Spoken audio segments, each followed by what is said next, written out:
So anything, any device that becoming to the original state లో restart అంటే reset అంటాం. అంటే మనం మొబైల్ రీసెట్ చేస్తాం కదా రీసెట్. ఇప్పుడు దాంట్లో కూడా అంటే దాని ఫంక్షనింగ్ సరిగ్గా లేకపోతే రీసెట్ బటన్ కూడా నొక్కేస్తాం. ఇది దాని రీసెట్ ఉంటుంది. కంప్యూటర్లో కూడా రీసెట్ ఉంటుంది. ఓకేనా? రీసెట్ ఈజ్ అంటే రీస్టార్టింగ్. సో రీస్టార్టింగ్ అంటే యూజువల్గా మనం ప్రాసెసర్ దగ్గరికి ఏమేమి ఉంటాయి, యూజువల్గా ప్రాసెసర్ ఏమేమి పెట్టుకుంటారు. ఒక వర్క్ చేయాలంటే ప్రాసెసర్ ఏం చేస్తుంది? సో ఇది స్టాక్ పాయింట్ అండి, ప్రోగ్రామ్ కౌంట్ అండి, ఓకేనా, స్టేటస్ కోడ్, ఓకేనా, ప్రోగ్రామ్ స్టేటస్ కోడ్, వీటన్నిటిని హెల్ప్ తీసుకొని ప్రోగ్రామ్స్ రన్ చేస్తూ ఉంటారు. సో మధ్యలో మనకి నచ్చలేనప్పుడు ఏం చేస్తామంటే అంతా రీసెట్ కొట్టేస్తాం. రీసెట్ కొడితే ఫస్ట్ ఏం కావాలి, మొత్తం దాని మెమరీ అంతా ఎరేజ్ అయిపోయి ఫస్ట్లో ఎలా ఉందో రా. ఫస్ట్లో ఎలా ఉందంటే టైము క్లాక్, మన మొబైల్లో టైం క్లాక్ సెట్ చేసుకుంటాం, వాల్ పేపర్ ఏమైనా సెట్ చేసుకుంటాం. అంటే ఫస్ట్లో ఎలా ఉంటుందో అలా రావాలి. సో దాని ఫస్ట్ లోపల ఏముంటుందంటే separate table called as vector table అని ఉంటుంది. అంటే డిఫాల్ట్గా అంటే ఈరోజు నువ్వు నీ మొబైల్ బాగా వాడుతున్నప్పుడు మార్పిట్టుంది అంతా, నీ ఫొటోస్, నీ వాల్ పేపర్, ఎవ్రీథింగ్ అన్నీ మార్పిట్టాయి. ఒకసారి రీసెట్ కొడితే అక్కడ ఇనిషియల్గా ఒక బై డిఫాల్ట్ ఒక ఆండ్రాయిడ్ సింబల్ ఉంటుంది, వాల్ పేపర్ వేరేది ఉంటుంది. ఇప్పుడు మీ వాల్ పేపర్ ఉందండి, రీసెట్ కొట్టాక ఒక వాల్ పేపర్ రావాలి అంటే డిఫాల్ట్ వాల్ పేపర్ ఉండాలి కదా ఏదో. సో అది ఎక్కడో చోట సేవ్ ఏంటంటే కదా అది వస్తుంది. Is clear? So next default time set చేయడం ఎట్లా, అది కూడా రావాలి. సో ఇవన్నీ డిఫాల్ట్ వాల్యూస్ ఒక వెక్టార్ టేబుల్లో ఆల్రెడీ రాసి పెట్టింటారు. వెక్టార్ టేబుల్ అంటే మీకు తెలుసు కదా ఆల్రెడీ. సో ఇక్కడ ఏ అడ్రస్లో ఏం వర్క్ ఉంటుంది, అడ్రస్ ఉంటుంది 0x400004లో ఇలా ఉంటుంది, 0x ఇలా. సో అడ్రస్కి దాన్ని చేయాల్సిన వర్క్కి ఇట్లా మ్యాపింగ్ ఉందంటే వెక్టార్ టేబుల్ అంటారు. ఓకే, ఆల్రెడీ ఇలాంటి మనం ఇంటరప్ట్స్లో కూడా చూసాం. ఇంటరప్ట్స్ టేబుల్ అని క్రియేట్ చేసాం. ప్రతి ఇంటరప్ట్కి ఏం టేబుల్ వస్తుంది. సో ఒక కంప్యూటర్ మనం ఫస్ట్ రీసెట్ అనే బటన్ నొక్కామనుకో ఏమేం జరుగుతుందంటే first step is reset signal assertion. Reset ఎలా వచ్చిందో చెక్ చేసుకుంటాం. అంటే సిగ్నల్ రిసీవ్ చేసుకోవాలి. అసెర్షన్ అంటే కన్ఫర్మ్ చేసుకోవాలి, రీసెట్ అనే బటన్ కొట్టాడా లేదా కన్ఫర్మ్. ఎందుకంటే రీసెట్ ఒకసారి కొట్టాడంటే ఏమైతుంది, మొత్తం మెమరీలో ఉన్న డేటా అంతా ఎరేజ్ అయిపోతుంది కదా. అందుకని ఒక కొట్టాడు లేదా కన్ఫర్మ్ చేసుకోవాలి. నిన్న క్లాస్లో చెప్పాను what are the types of resets: hardware reset, software reset, process reset.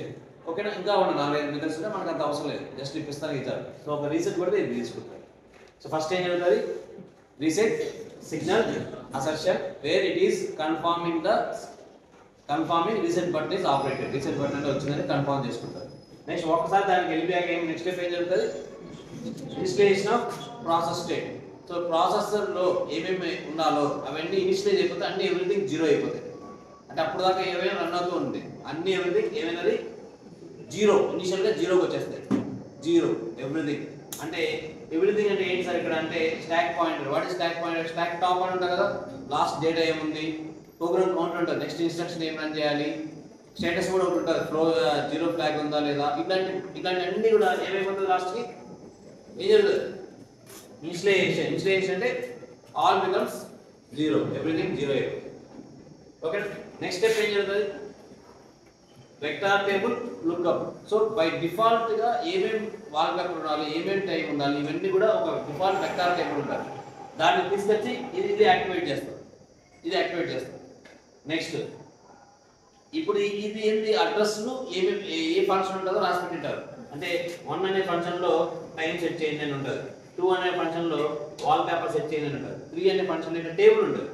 ఈ టేబుల్ అన్నింటిలో ఇప్పుడు ఇక్కడ ఏంటి ఆ టేబుల్ పెట్టేసి నెక్స్ట్ ఏం చేస్తున్నా ఎవ్రీథింగ్ ఈజ్. సో ఈ ఫంక్షన్ ఏమైతే చేయాలో ఆ ఫంక్షన్ని ఫెచ్ చేసి తీసుకురావాలి. అండ్ టైం సెట్ చేయాలని ఉండదు అనుకోవాలి. ఆ టైం సెట్ చేయాలని ఒక ఫంక్షన్ కదా, మామూలుగా ఒక ప్రోగ్రామ్ కదా, ఆ ప్రోగ్రామ్ రన్ చేయాలి కదా. సో ఆ ప్రోగ్రామ్ అంతా ఇక్కడ ఫెచ్చింగ్ చేస్తాం. ఫస్ట్ ఆ ప్రోగ్రామ్స్ టేబుల్లో ఏ ప్రోగ్రామ్స్ మ్యాప్ చేసామో అవన్నీ ఫెచ్ చేసి పెడతాం, అవన్నీ రన్ చేసి పెడతాం, అవన్నీ లాస్ట్కి ఎగ్జిక్యూట్ చేసి పెట్టారు. సో నౌ ఈ స్టెప్లో ఏం జరిగింది, so time is set, wallpaper is set, everything ఇవ్వడానికి కొత్త మొబైల్ లాగా కనిపిస్తుంది ఎవ్రీథింగ్. సో ఈ స్టెప్ అయిపోయి ఎగ్జిక్యూషన్ జరిగిపోయాయి.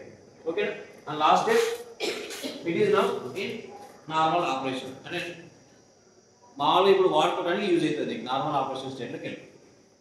ఓకే, సో దీన్ని ఈ కంటెస్ట్ మీరు మైక్రో కంట్రోలర్ను ఎంబెడెడ్ సిస్టమ్స్ అన్న డిఫికల్ట్గా చూడలేదు. సో నార్మల్గా ఇప్పుడు ఇట్లా ఉంది అనుకో, for example this is they already మీరు 5th సెమ్లో ఉన్నారు. సో మీకు నచ్చలేదు, సో డిప్లొమా మళ్ళీ ఫ్రెష్గా స్టార్ట్ చేయాలనుకుంటున్నాను, ఎక్కడో రీసెట్ బటన్ నొక్కాడు ఎవడో. సో అప్పుడు ఏం చేస్తారు యూజువల్గా, ఫస్ట్ ఏం చేయాలి, first whether you want to continue diploma first నుంచి స్టార్ట్ చేయాలి లేదా చెక్ చేసుకుంటాం. నెక్స్ట్ ఏమైపోతారు, సో ఆల్రెడీ ఇప్పుడు దాకా కొంచెం మిడిమిడి నాలెడ్జ్ కొంచెం సంపాదించుంటారు, డిజిటల్ బ్యాంక్స్ అవి ఆల్రెడీ థర్డ్ సెమ్లో ఫోటో అవన్నీ ఎరేజ్ చేయాలి, రిమూవ్ చేయాలి. ఫస్ట్ కానీ చదవాలనుకున్నావు కదా, పార్టీ ఉన్నాయనుకో అవి అబ్స్ట్రక్ట్ అవుతాయి నీకు నాలెడ్జ్, అందుకని అవన్నీ రిమూవ్ చేస్తాం. నెక్స్ట్ వెక్టార్ టేబుల్ అంటే ఏమేమి సబ్జెక్ట్స్ చదవాలో మళ్ళీ కొత్తగా ఫ్రెష్గా తీసుకుంటాం. టేబుల్ సబ్జెక్ట్స్ నేమ్స్ లాగా ఫస్ట్ ఇయర్ మ్యాథ్స్ ఉంటుంది, సెకండ్ ఇయర్ మ్యాథ్స్, ఇట్లా టేబుల్స్ అంటే మీకు సిలబస్లో ఏమేమి చదవాలి అని. నెక్స్ట్ ఎక్కడ ఉంటుంది ఆ సిలబస్ యొక్క సెమిస్టర్కి వెళ్ళేసి మనం బుక్స్ చదువుతాం. ఫెచ్చింగ్ అంటే collecting that books, executing is reading that books చదవడం మనం ఆల్రెడీ. అండ్ నౌ యువర్ అంటే now it is in normal, you now becoming a perfect student. అంటే యూజువల్గా రీసెట్ బటన్ ఎందుకు కొడతాం, రీసెట్ బటన్ మేము మొబైల్స్లో కానీ కంప్యూటర్స్లో కానీ అన్ని రీసెట్ ఎందుకు చేస్తాం? 99% చేయం యూజువల్గా చేయం. సో మనం చేస్తున్నాం అంటే ఏంటి, ఆ operation of the device is not in normal thing, నార్మల్గా లేదు. అంటే హ్యాంగ్ అయిపోతా ఉన్నది ఒక మొబైల్, పెద్దానికి హ్యాంగ్ అయిపోతా ఉన్నది, సమ్ వైరస్ ఎక్కేసింది, సో ఎవడో హ్యాక్ చేశాడు, లాంటి దాంట్లో పాస్వర్డ్స్ అన్ని అందరికి తెలిసిపోయాయి. అప్పుడు ఏం చేసుకుంటాం మనం, రీసెట్ కొట్టేసి మనం ప్రస్తుతాన్ని అంతా స్టార్ట్ చేసుకుంటాం. అంటే ఎనీథింగ్ బ్యాడ్, ఎనీథింగ్ మనకు అవసరం లేదు అన్న కండిషన్స్లో రీసెట్కి వెళ్ళిపోతాం, అంతే కదా. సో రీసెట్లో జరిగే ప్రొసీజర్ ఇది క్లియర్. లాస్ట్ ఒక ఇన్స్ట్రక్షన్ ఎగ్జిక్యూట్ చేయడంలో ఏమేమి స్టెప్స్ ఫాలో అవుతాయి, ఒక ప్రాసెసర్ ఒక ఇన్స్ట్రక్షన్ ఎగ్జిక్యూట్ చేయడంలో ఏమేమి ప్రాసెస్ ఫాలో అవుతుంది. ఫస్ట్ స్టెప్ ఏం జరుగుతుంది, ఇప్పుడు యాడ్ అనే మీనింగ్ ఉంది, యాడ్ R0 R1 రెండు యాడ్ చేయాలి, ఇవేంటి రిజిస్టర్స్. యాడ్ అనేది ఇన్స్ట్రక్షన్, సో దాని మీనింగ్ తెలియాలి కదా. యాడ్ అంటే మన ప్రోగ్రామ్ సంబంధంగా ప్రాసెస్ వెళ్తే యాడ్ అంటే తెలియదు కదా. సో అప్పుడు ఏం చేస్తాం, మామూలుగా ప్రాసెసర్ అంటే ఇది ప్రాసెసర్, సో ఇది ఇక్కడ మెమరీలో ఎక్కడ స్టోర్ చేసి పెట్టుకోండి, ఇన్స్ట్రక్షన్ సెట్ ఇక్కడ ఉంటుంది. ఇన్స్ట్రక్షన్ అంటే దీనికి ప్రతి దానికి మీనింగ్ ఇక్కడ ఉంటాయి. సో ఇది తెలియదు కదా. సో నువ్వు ఇప్పుడు యాడ్ R1 ఇస్తే R0 R1 అర్థం కాదు, యాడ్ అంటే అర్థం కాదు. అందుకని ఇక్కడికి వెళ్ళి ఇన్స్ట్రక్షన్ సెట్లో ఓకేనా యాడ్ అంటే మీనింగ్ తెచ్చుకుంటారు. ఓకే, సో దాన్ని ఏమంటారు, ఫస్ట్ ఏం చేస్తుంది, ఫస్ట్ థింగ్ ఫెచ్చింగ్ చేస్తుంది. ఫెచ్చింగ్ అంటే అక్కడి నుంచి మళ్ళీ దాని మీనింగ్ ఎవరు తెలుసుకోవాలి యాక్చువల్గా ఫైనల్గా. యాడ్ అనే మీనింగ్ ఇక్కడ ఉంది, ప్రాసెసర్ ఇక్కడ ఉంది, యాడ్ అనే మీనింగ్ ఇక్కడ రాసి పెట్టాడు. సో ఎక్కడ ఎవరు చదువుకోవాలి, ప్రాసెసర్. సో యాడ్ ఫస్ట్ ఏం చేయాలి, ఇంజిన్కి అట్టచ్చుకోవాలి, దట్ ఇస్ కాల్డ్ ఫెచ్. ఓకేనా. సో దాని ప్రోగ్రామ్లో ఏముందో చదువుకోవాలి, దాన్ని second step is called decoding. Add అనే మీనింగ్ ఏదో డీకోడ్ చేయాలి. ఓకేనా. ఒకసారి డీకోడింగ్ అర్థమైపోయాక మళ్ళీ లాస్ట్ స్టెప్ ఎగ్జిక్యూషన్. సో యూజువల్గా ఒక ఎనీ ఇన్స్ట్రక్షన్ ఒక యాడ్ అనే ఇన్స్ట్రక్షన్ ఇస్తే మూడు జరగాలి, డీకోడింగ్, ఫెచ్చింగ్, డీకోడింగ్, ఎగ్జిక్యూషన్ మూడు జరగాలి, తెలుసు కదా మీకు. సో ఈ ఆర్మ్ కాంటెక్స్ట్లో ఏం చేస్తారంటే అట్ ఏ టైము అంటే మామూలుగా ఇప్పుడు యాడ్ R0 R1 ఇచ్చాం, సబ్ట్రాక్ట్ R2 R10 ఇచ్చాం, రెండు ఇన్స్ట్రక్షన్స్ ఇచ్చాం. ఇప్పుడు యాడ్ అనేది కంప్లీట్గా అర్థం అయిపోయాక మనం నెక్స్ట్కి రావాలి, సబ్లోకి రావాలి. ఒక ఇన్స్ట్రక్షన్ కంప్లీట్గా ఫెచ్చింగ్, డీకోడింగ్, ఎగ్జిక్యూషన్ జరిగాక రావాలి, అర్థమైంది. ఇప్పుడు దీనికి మూడు ఉంటాయి, ఏముంటాయి, ఫెచ్చింగ్, డీకోడింగ్, ఎగ్జిక్యూషన్ మూడు ఉంటాయి. సో దీనికి మళ్ళా ఫెచ్చింగ్, డీకోడింగ్, ఎగ్జిక్యూషన్. సో దీంట్లో స్పెషల్ ఫెసిలిటీ ఏంటంటే ప్యారల్గా అన్ని ఒకేసారి ఉన్నాయి. మామూలుగా ఇప్పుడు ఈ మూడు జరగడానికి ఫర్ ఎగ్జాంపుల్ 3 seconds టైం పడుతుంది. సో ఇది అనేది దానికి 3 seconds అయిపోయాక ఇది స్టార్ట్ అవుతుంది యాక్చువల్లీ. బట్ వీళ్ళు ఏం చేస్తారంటే ఫెచ్, డీకోడ్, ఎగ్జిక్యూషన్ కదా. ఇది ఫెచ్ అయిపోయిన ఫెచ్ పోయి ఖాళీగానే ఉంటారు కదా. సో ఇంకా రెండోది ఇది డీకోడింగ్ రెండో స్టెప్ జరుగుతున్నప్పుడు ఇక్కడ ఫెచ్ స్టార్ట్ అయిపోతుంది రెండో దాన్ని. సో ఇప్పుడు ఫెచ్, డీకోడింగ్, ఎగ్జిక్యూషన్ జరుగుతుంది. సో నెక్స్ట్ ఒకవేళ మూడో ఇన్స్ట్రక్షన్ ఉంటే దీని ఫెచ్, డీకోడింగ్ ఎగ్జిక్యూషన్ వెళ్తుంది. సో దీన్ని పైప్ లైనింగ్ అనమాట. పైప్ లైనింగ్ అంటే ఒక కంప్లీట్ ఇప్పుడు మామూలుగా మూడు జరగాలి ఫెచ్ జరగాలి, డీకోడింగ్ జరగాలి, ఎగ్జిక్యూషన్ జరగాలి. అంటే 3 వైర్లు ఖాళీగా ఉంటాయి. ఇప్పుడు ఫెచ్ అయిపోయాక ఈ వైర్ ఖాళీగానే ఉంటాయి కదా. సో దాన్ని మనం నెక్స్ట్ టైంకి వాడేసుకోవచ్చు ఆల్రెడీ. ఇది మామూలుగా ఆర్మ్ కార్టెక్స్ చేస్తారు, మామూలుగా అన్ని ప్రాసెస్ చేయగలరు, దీంట్లో చేస్తారు. దానివల్ల మీకు ఏంటంటే స్పీడ్ పెరుగుతుంది. సో ఇప్పుడు ఇదంతా రన్ అవ్వడానికి ఎంతసేపు పడుతుంది? ఈజీగా 3 సెకండ్స్ పడుతుంది. ఇదిలో చేయడానికి మామూలుగా 3 సెకండ్స్ పడింది అనుకో. బట్ వీడు ఇది సెకండ్ రన్ అవుతుంటే ఇది కూడా స్టార్ట్ అయిపోయింది కదా. సో నీకు అప్పుడు ఏమైతే మొత్తం టోటల్ 4 సెకండ్స్ లో, మామూలుగా 4 సెకండ్స్ లో ఈ రెండు రన్ అయిపోతాయి. అర్థమైందా? సో అది నార్మల్ ప్రాసెస్ అయితే ఎంత టైం పడుతుంది? రెండింటికి 6 సెకండ్స్ పడుతుంది. ఇప్పుడు ఇలా చేయడం వల్ల ఏమైతే మీకు 4 సెకండ్స్ పడుతుంది. దీన్ని మనం పైప్ లైనింగ్ కాన్సెప్ట్. పైప్ లో ఒక పని అయిపోయిన రన్ చేసుకున్నాం. So simple. మన కౌన్సిలింగ్ లో కూడా ఎక్కువ జరుగుతుంది. ఇప్పుడు మన పాలసీ కౌన్సిలింగ్ వచ్చిన తర్వాత ఫస్ట్ ఏం కడతారు? ఫీజు పేమెంట్ కడతారు, ఓకేనా? తర్వాత సర్టిఫికేట్ వెరిఫై చేస్తారు. సో లాస్ట్లో ఓకేనా కన్ఫర్మ్ చేస్తారు. కన్ఫర్మ్ చేసి ఒకరు ఉంటారు. సో ఇప్పుడు మీరు ఫీజు కట్టి ఒక మనిషి ఒక క్యాండిడేట్ వచ్చి ఎంటర్ అయ్యారు, మీ సర్టిఫికేట్ వెరిఫై చేయాలి ర్యాంక్ కోసం. ఫస్ట్ ఫీజు కడతావా? సో ఇక్కడ ఒక 1 అవర్ పట్టింది. సర్టిఫికేట్ వెరిఫై దగ్గర 1 అవర్ పట్టింది. ఇక్కడ ఒక 1 అవర్ పడుతుంది. మొత్తం నీకు 3 అవర్స్ అయిపోతుంది. సో నువ్వు అయిపోయినాకే ఇంకొక స్టూడెంట్ ఎంటర్ చేశాను, ఒక్కొక్క స్టూడెంట్కి 3 అవర్స్ పడుతుంది. So time waste. అందుకని వాడు ఫీజు కట్టేసిన వెంటనే వాడిని లోపల పంపించేసి ఇంకొకటి ఎంటర్ చేస్తాడు ఫీజుకి. సో దట్ పైప్ లైనింగ్ అంటే వీడి వర్క్ వీడే చేసుకుంటూ ఉంటాడు, సో దట్ త్వరగా అయిపోయిందని ఛాన్సెస్ ఎక్కువ ఉంటాయి. సో ఆ ప్రాసెస్ మనం ఇక్కడ ఆర్మ్ కార్టెక్స్ M3 ఫాలో అవ్వాలి. ఇది క్లియర్? రాసుకున్నాం. is a how data is stored in memory. మెమరీలో ఎలా డేటా స్టోర్ అవ్వాలో దాన్ని మెమరీ ఎండినెస్ అంటారు. ఎండినెస్ అంటే how it will end in memory. N అంటే డెస్టినేషన్ రీచ్ అవ్వడం, అది ఎలా ఉంటుంది మెమరీలో ఎలా ఉంటుంది అనే దాన్ని మనం ఎండినెస్ అంటారు. For example if you have data ఇలా ఉందనుకో, 78, 34, 89, 42 అనే నెంబర్ ఉంటుంది, ఒక నెంబర్ ఉంటుంది. సో మెమరీలో ఎలా స్టోర్ అవుతుంది?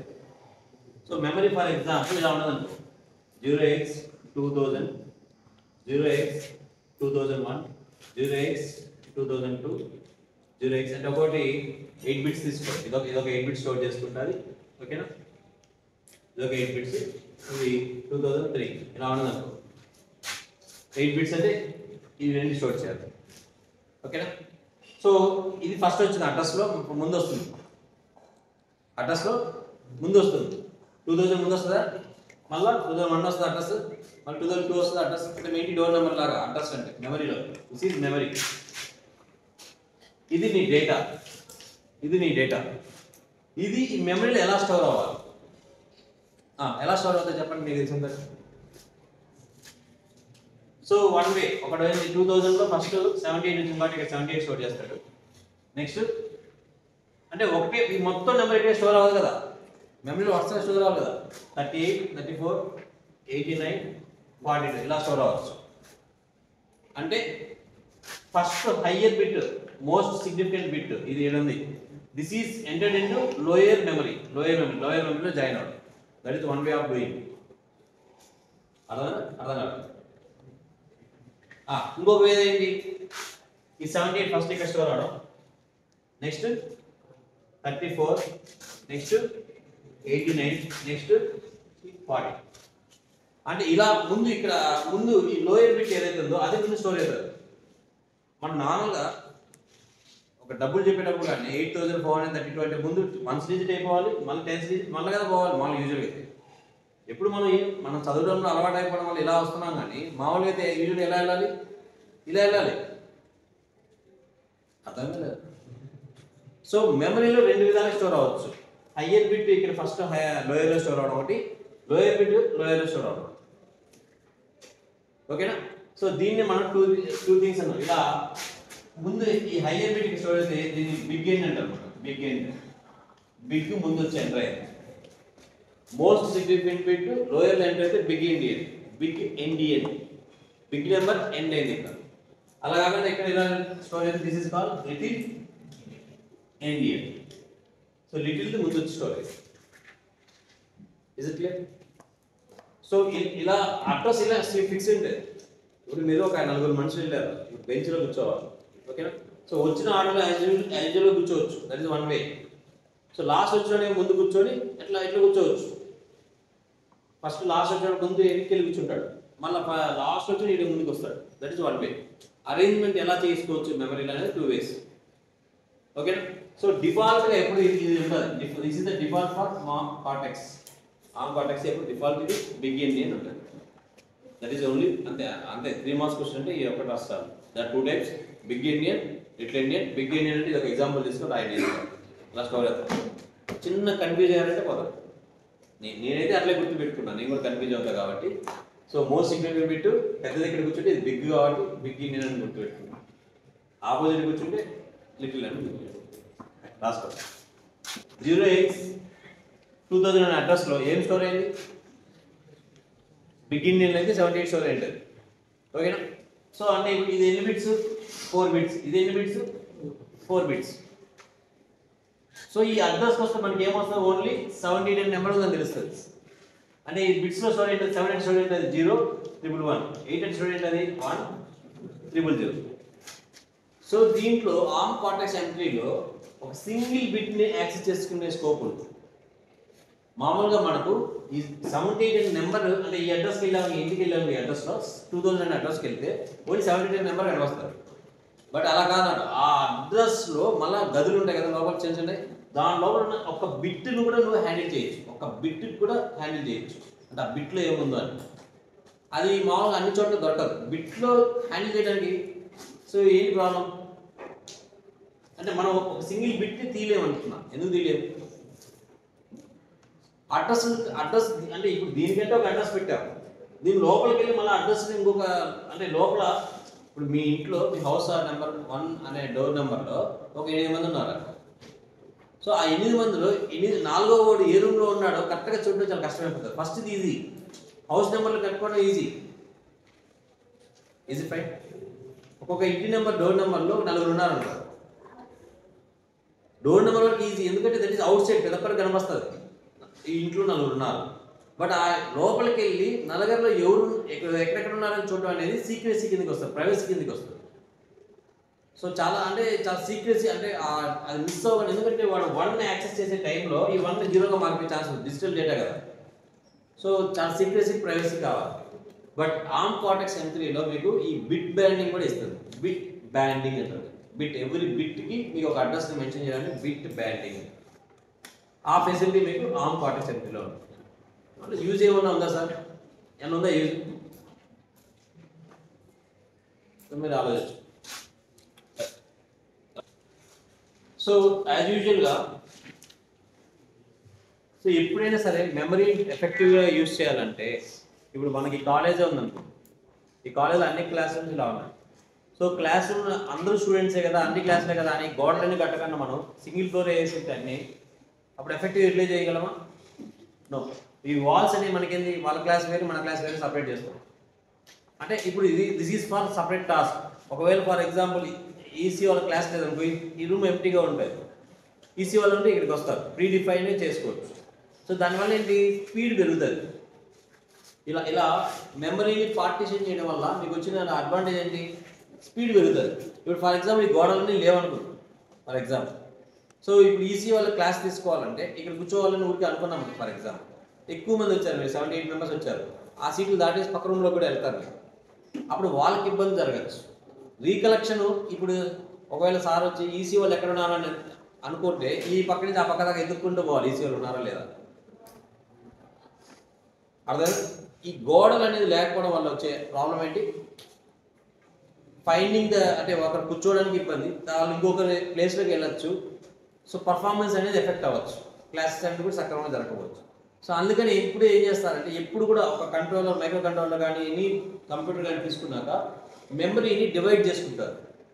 డివైడ్ చేసుకుని ఇది ఈ పర్పస్కే వాడాలని ఫిక్స్ చేసి పెడతారు.